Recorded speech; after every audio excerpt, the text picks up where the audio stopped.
भक्त और देवी माँ की कृपा। एक छोटे से गांव में रामनाथ नाम का एक किसान रहता था। उसकी जिंदगी कठिनाइयों से भरी हुई थी। फसल खराब हो जाती, कभी मौसम साथ न देता, तो कभी बाजार में अनाज के दाम इतने गिर जाते कि वह अपने परिवार का पेट भरने में असमर्थ हो जाता। रामनाथ देवी माँ का बहुत बड़ा भक्त था। उसका विश्वास था कि देवी माँ उसकी हर समस्या का समाधान करेंगी।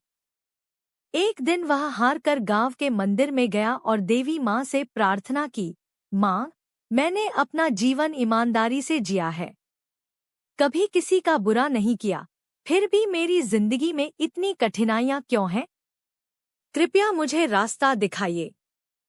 रामनाथ की आंखों से आंसू बह रहे थे।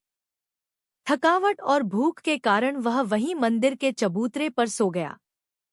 रात में उसे एक दिव्य सपना आया।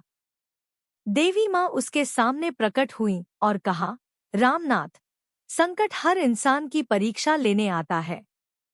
यदि तुम हिम्मत नहीं हारोगे और अपने कर्म के पथ पर चलते रहोगे, तो तुम्हारी सभी परेशानियां दूर होंगी। लेकिन याद रखो, जो भी मिले, उसे दूसरों के साथ बांटने की आदत डालो।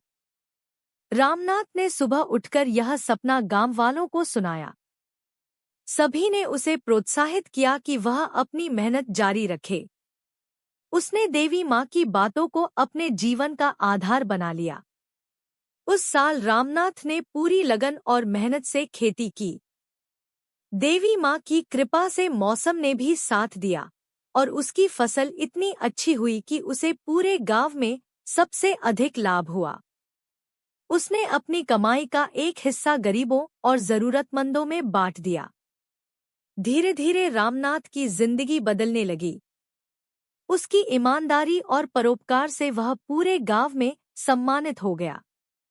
लोग उसकी कहानी सुनकर प्रेरित होते और कहते, अगर देवी माँ पर सच्चा विश्वास हो और इंसान मेहनत करता रहे, तो कोई भी समस्या बड़ी नहीं होती।